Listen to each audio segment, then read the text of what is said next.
Hello साथियों, आज हम माननीय सुप्रीम कोर्ट का बहुत ही महत्वपूर्ण निर्णय लेकर के आए हुए हैं, जिसमें माननीय सुप्रीम कोर्ट ने अपीलार्थी अभियुक्त की अपील को स्वीकार करते हुए अपीलार्थी अभियुक्त को बरी कर दिया है। पीसी एक्ट की धारा 7, 13(1)(d), 13(2) पीसी एक्ट में। तो जिन साथियों ने अभी तक हमारे चैनल को सब्सक्राइब नहीं किया, हमारे चैनल को जरूर सब्सक्राइब कर लें और वीडियो को लास्ट तक जरूर देखें। साथियों, मामला क्या है, मामले पर नजर डाल लेते हैं। मामला है एन सुकन्ना बनाम आंध्र प्रदेश राज्य। 14 अक्टूबर 2015 को माननीय सुप्रीम कोर्ट ने निर्णय सुनाया है। आपराधिक अपील संख्या है 1355/2015 SLP एक्ट 2958/2011। धारा पीसी एक्ट 1988 की धारा 7, 13(1)(d), 13(2) के तहत मामला कायम किया गया था और जिसमें माननीय सुप्रीम कोर्ट ने बरी किया है। शिकायतकर्ता ने जो शिकायत पर आरोप लगाए हैं वह हम आपको बताने जा रहे हैं। अपीलकर्ता अभियुक्त आंध्र प्रदेश राज्य के कुर्नूल में उप तहसीलदार नागरिक आपूर्ति मंडल राजस्व अधिकारी के रूप में काम कर रहा था। क्या कर रहा था? उप तहसीलदार के पद में काम कर रहा था। शिकायतकर्ता द्वारा यह आरोप लगाया गया है, क्या आरोप लगाया गया है कि जो अभियुक्त है उप तहसीलदार कुर्नूल में प्रत्येक उचित मूल्य की दुकान के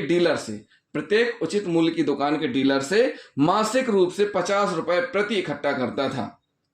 दिनांक 17/9/1993 को शिकायतकर्ता की दुकान पर गया। कब गया? 1993 को शिकायतकर्ता की दुकान में गया। कौन सी तारीख को? 17/9/1993 को शिकायतकर्ता की दुकान पर गया। तो उसने, किसने? उप तहसीलदार ने स्टॉक जब्त करने और उसके खिलाफ मामला दर्ज करने की धमकी देकर 1993 से मासिक मामूल के रूप में 300 रुपए की मांग की। अप्रैल 1993 से, साथियों देखिए, 17/9/1993 को शिकायतकर्ता की दुकान पर गया और जो धमकी दी गई है, कैसी धमकी दी गई है कि उसके स्टॉक को जब्त करने और उसके खिलाफ मामला दर्ज करने की धमकी दी है कि अप्रैल 1993 से पर मंथ 300 रुपए की मांग की गई। कब की गई? 17/9/1993 को जाकर मांग की गई कि अप्रैल 1993 से लगा करके अभी तक 300 रुपए पर माह दो। शिकायतकर्ता उक्त राशि का भुगतान करने के लिए तैयार नहीं था, इसलिए उसने एसीबी कुर्नूल से संपर्क किया और 18/9/1993 को एसीबी कार्यालय में जाकर के लिखित रूप में शिकायत दर्ज कराई, जिस पर से ट्रैप कार्रवाई की गई। ट्रैप दल तैयार किया गया और दिनांक 20/9/1993 को ट्रैप करते हुए आरोपी को पकड़ा गया। आरोपी की शर्ट की बाईं जेब से 300 रुपए की जब्ती की गई। क्या की गई? 300 रुपए की जब्ती की गई। कोर्ट में चालान पेश किया गया और आरोप तय किए गए। जो कार्रवाई होती है वैधानिक, जो कि ट्रैप के पहले फिनोल्फथालीन पाउडर लगाने की जो प्रोसीडिंग की जाती है वो की गई और जब आरोपी को ट्रैप किया गया, उसको पकड़ा गया, तब भी फिनोल्फथालीन पाउडर की जो प्रोसीडिंग है वो की गई और रेड हैंड होने पर आरोप पत्र चालान कोर्ट में पेश किया गया और माननीय न्यायालय के द्वारा आरोप तय करते हुए कार्रवाई प्रोसीड की गई।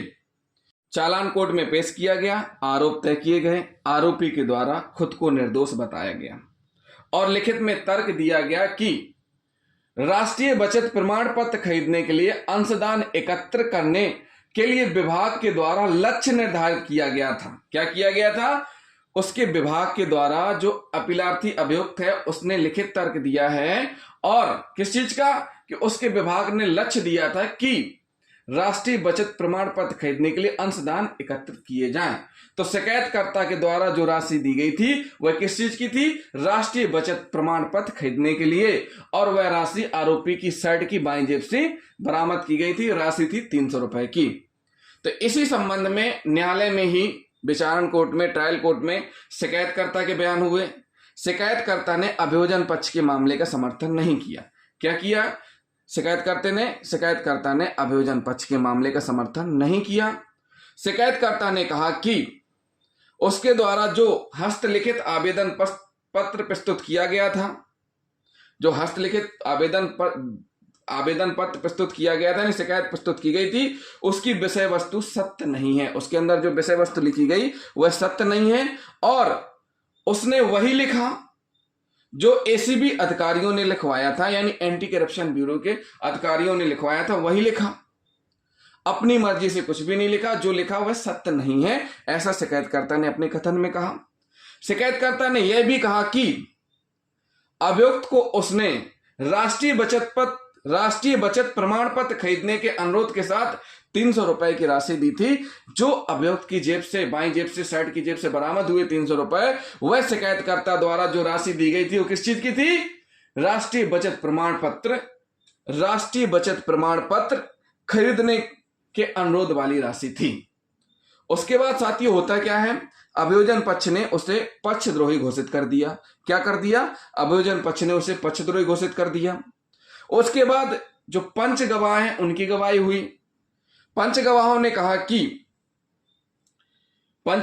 कहा कि उन्होंने, जो पंच थे, उन्होंने कहा कि शिकायत को पढ़ा, जो शिकायतकर्ता के द्वारा प्रस्तुत की गई थी, शिकायत को पढ़ा और शिकायत को पढ़ने के बाद शिकायतकर्ता से विषय वस्तु की पुष्टि की। क्या की? विषय वस्तु की पुष्टि की। शिकायतकर्ता ने पंचों को बताया, ये पंच बोल रहे हैं कि उनको बताया, जब शिकायतकर्ता से पंचों ने विषय वस्तु की पुष्टि की तो उसने इस तथ्य को स्वीकार किया, इस बात को स्वीकार किया कि अभियुक्त ने अवैध परितोषण के रूप में 300 रुपए की राशि की मांग की थी। यानी कि जो शिकायतकर्ता है उसने स्पष्ट रूप से कहा कि जो रुपए उसने दिए थे वह राष्ट्रीय बचत प्रमाण पत्र खरीदने के लिए दिए थे और पक्षद्रोही घोषित किया गया अभियोजन के द्वारा शिकायतकर्ता को।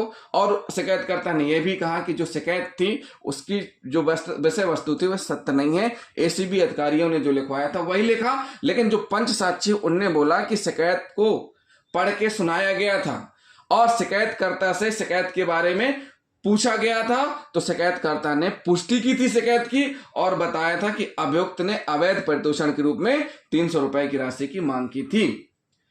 शिकायतकर्ता ने अभियोजन पक्ष के मामले का समर्थन नहीं किया। फिर भी जो पंच साक्ष्यों के बयान है उस आधार पर विचारण कोर्ट ने और हाई कोर्ट ने भी दोष सिद्धि को बरकरार रखा, अपराध को सिद्ध माना और दोष सिद्धि को बरकरार रखा। विचारण कोर्ट ने दोष सिद्धि की, फिर उसके बाद हाई कोर्ट ने भी दोष सिद्धि की। उसके बाद माननीय सुप्रीम कोर्ट ने अपील स्वीकार की। माननीय सुप्रीम कोर्ट ने आगे कहा कि अभियोजन पक्ष ने कुरनूल में अन्य उचित मूल्य की दुकान के डीलरों से पूछताछ की ताकि यह साबित किया जा सके कि आरोपी उनसे मासिक अवैध परितोषण प्राप्त कर रहा था। क्या कर रहा था? अवैध परितोषण प्राप्त कर रहा था। उनमें से पक्षद्रोही घोषित कर दिया गया कुछ गवाहों को, जो जिनके बयान अभियोजन ने लिए थे, जिनकी और भी राशन की दुकानें थी, उनको क्या किया गया? पक्षद्रोही घोषित कर दिया गया। हालांकि मुख्य परीक्षा में ऐसा कहा, लेकिन जिरह में पलट गया। कुछ साक्षियों ने घटना का समर्थन किया, लेकिन कुछ ने क्या किया? जिरह में पलट गए और कहा कि आरोपी ने कभी भी कोई मासिक अवैध परितोषण नहीं मांगा और कभी भी 50 रुपए का उनके द्वारा भुगतान नहीं किया गया। अभियोजन पक्ष ने उस समय मौजूद किसी अन्य गवाह की भी जांच नहीं की। अभियोजन पक्ष ने उस समय मौजूद किसी अन्य गवाह की भी जांच नहीं की जब आरोपी ने पैसे की मांग की थी। जिस समय आरोपी ने पैसे की मांग की थी उस समय किसी अन्य गवाह की जांच नहीं की। जब शिकायतकर्ता ने कथित तौर पर आरोपी को पैसे सौंपे थे, जिस समय ट्रैप हुआ, जिस समय शिकायतकर्ता ने आरोपी को रुपए दिए थे, उस समय किसी की भी साक्षी के बयान दर्ज नहीं किए गए, ना ही जांच की गई जो कि ये कहे कि उनके सामने मांग की थी। शिकायतकर्ता ने खुद अपनी शिकायत से इनकार कर दिया और पक्षद्रोही हो गया था और यह साबित करने के लिए कोई अन्य सबूत नहीं है कि आरोपी ने कोई मांग की थी। मामले में यह साबित करने के लिए कोई अन्य सबूत नहीं है कि आरोपी ने मांग की थी। संक्षेप में आरोपी द्वारा कथित तौर पर की गई मांग का कोई सबूत नहीं है। उपरोक्त मामले में माननीय सुप्रीम कोर्ट ने कहा कि आरोपी द्वारा 300 रुपए अवैध परितोषण की मांग किए जाने का कोई सबूत नहीं है। उपलब्ध एकमात्र अन्य सामग्री आरोपी के कब्जे से दागी मुद्रा, जो कि आरोपी की शर्ट की बाईं जेब से बरामद की गई है। आरोपी ने भी कब्जे को स्वीकार किया है। आरोपी ने भी इस चीज को स्वीकार किया है कि उसके पास से 300 रुपए बरामद किए गए, परंतु आरोपी ने यह भी स्वीकार किया है कि उसके पास जो 300 रुपए प्राप्त किए गए हैं वह राष्ट्रीय बचत प्रमाण पत्र खरीदने के लिए, अंशदार एकत्र करने के लिए विभाग ने जो लक्ष्य निर्धारित किया था उसके रुपए थे। जो शिकायतकर्ता ने राशि दी थी वो उसी के लिए रुपए थे। माननीय न्यायालय ने कहा है कि कानून में यह स्पष्ट रूप से कहा है कि बिना मांग के सबूत के आरोपी से करेंसी नोटों को अपने कब्जे में लेना और बरामद करना धारा 7 के तहत अपराध नहीं होगा, क्योंकि अवैध परितोषण की मांग उक्त अपराध को बनाने के लिए अनिवार्य शर्त है। माननीय सुप्रीम कोर्ट ने कहा है कि बिना मांग के सबूत के आरोपी से करेंसी नोटों को अपने कब्जे में लेना और बरामद करना धारा 7 पीसी एक्ट के तहत अपराध नहीं होगा, क्योंकि अवैध परितोषण की मांग उक्त अपराध को बनाने के लिए अनिवार्य शर्त है। धारा 13 वनडी के तहत अपराध के संबंध में भी उपरोक्त बातें निर्णायक होंगी, क्योंकि अवैध परितोषण की मांग के किसी सबूत के अभाव में भ्रष्ट या अवैध साधनों का उपयोग या किसी मूल्यवान वस्तु या आर्थिक लाभ को प्राप्त करने के लिए लोक सेवक के रूप में पद का दुरुपयोग स्थापित नहीं किया जा सकता। तो माननीय न्यायालय ने स्पष्ट रूप से कहा है कि बिना मांग के सबूत के, यानी मांग का सबूत होना बहुत जरूरी है, बिना मांग के सबूत के अपराध नहीं माना जाएगा। क्या नहीं माना जाएगा? धारा 7 के तहत अपराध नहीं माना जाएगा।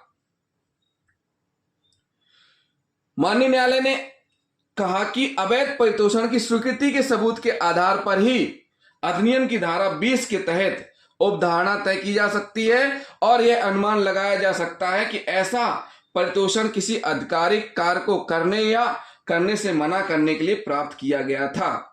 जब तक अवैध परितोषण की मांग का सबूत नहीं होगा, स्वीकृति का सबूत लागू नहीं होगा। जब तक अवैध परितोषण की मांग का सबूत नहीं होगा, स्वीकृति का सबूत लागू नहीं होगा।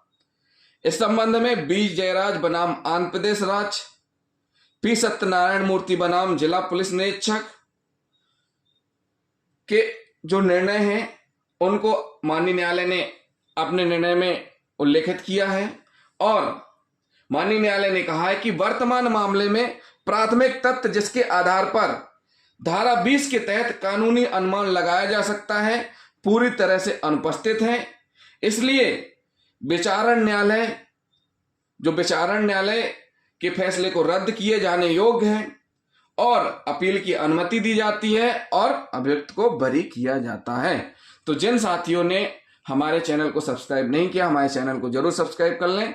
वीडियो को लाइक और शेयर करना ना भूलें, साथ ही साथ कमेंट भी करते जाएं। थैंक यू साथियों।